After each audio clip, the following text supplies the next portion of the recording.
Alors, Monsieur Crombé vient d'annoncer la libération justement pour les restaurateurs d'une certaine somme d'argent. Première question, est-ce que c'est vraiment utopique de croire qu'il est facile, ou du moins que ça va être possible, d'annuler purement et simplement le travail au black? Écoutez, il y a des choses que je ne peux pas comprendre. D'abord, nous sommes en négociation avec le gouvernement. Il y a une circulaire, elle a été retirée. Elle a été retirée parce qu'il y a évidemment des choses qui n'allaient pas. Et le gouvernement a pris la responsabilité de la retirer. Ils n'étaient pas prêts, nous non plus, le secteur non plus, les syndicats non plus. Donc forcément, il faut d'abord assainir, trouver des réformes pour le secteur avant de mettre des mesures de contrôle, sinon ça n'a pas de sens.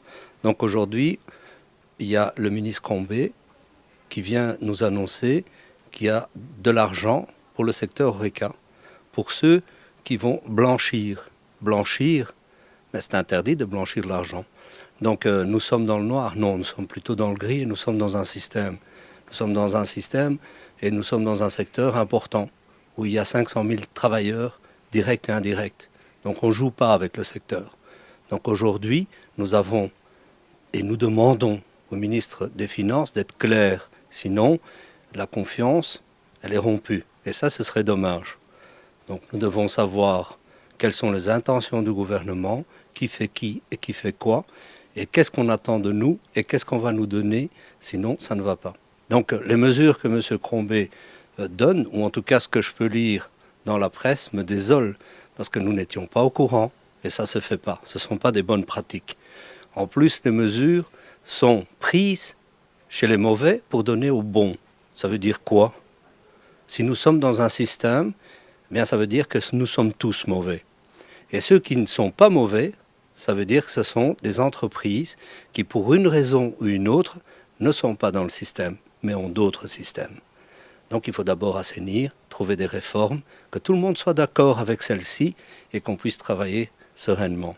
Ce n'est pas un petit secteur, on ne joue pas avec le secteur, sinon on dérape et on peut perdre beaucoup d'emplois.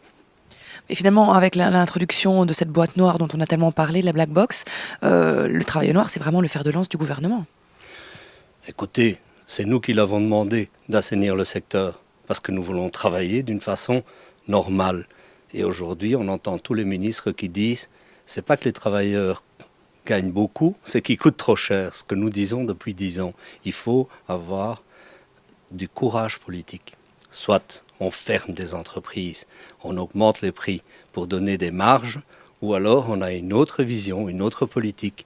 On diminue les charges, on donne de l'espoir et du futur à nos jeunes et on engage en masse dans nos entreprises. Et c'est ça que je demande aux politiques. Dans le cas où vous prenez une décision politique, d'abord, qui est le responsable de cette décision politique? Et deuxièmement, nous voulons savoir quelle est cette politique. Est-ce que c'est une politique de diminution d'entreprises Horeca et donc où on ne trouvera pas l'embauche, en tout cas pour beaucoup de jeunes? Ça, on veut savoir avant toute chose. Donc il ne faut pas venir avec des mesures, c'est un trop grand secteur, 500 000 personnes, 150 000 travailleurs directs dans le secteur Horeca. Donc 220 000 millions d'euros, si on prend 10%, etc. Le calcul est vite fait. Comment expliquer que de telles décisions sont prises sans concertation avec vous? Mais je ne sais pas, je pense qu'eux-mêmes ne s'entendent pas, etc. Et qu'un jour, je l'ai dit et je le dis aujourd'hui, c'est que je crois que les entrepreneurs, à un certain moment, devront eux-mêmes faire le grand métropolitain de Bruxelles, hein, et faire le secteur socio-économique par nous-mêmes, ce qui donnerait évidemment et clôturerait les portes à tous ces politiques qui veulent des scissions, des ceci, des cela. Donc travaillons ensemble, nous, les entrepreneurs, qui donnons un futur à ce pays, et donc mettez-nous ensemble, et puis c'est fini, terminé. Au revoir, bonsoir. Vous pensez vraiment qu'il est possible d'éradiquer complètement le travail au noir? Non, parce qu'il y aura toujours des gens qui voudront frauder, etc. Mais ici, on ne parle pas de fraude, on parle d'un système. Ils le savent très bien. Donc c'est pour ça que même les contrôleurs eux-mêmes disent oui, nous acceptons. Mais non, il ne faut pas accepter, il faut réformer et alors faire respecter la loi. Le problème avant, c'est qu'on disait on fait une loi, mais on s'arrange. Moi, je ne veux pas d'arrangement, je veux qu'on respecte la loi. Donc la loi, elle doit pouvoir être respectée par le secteur. Et on ne s'arrange pas, il n'y a pas d'arrangement. Alors si cette circulaire est prise, elle respecterait malgré tout la loi. Il n'y aurait aucune irrégularité au niveau du respect de la loi. Je ne pense pas. Le problème de la circulaire, c'est que c'est une circulaire administrative provenant des services du ministère des Finances. Or, cette décision doit être prise par un arrêté ministériel.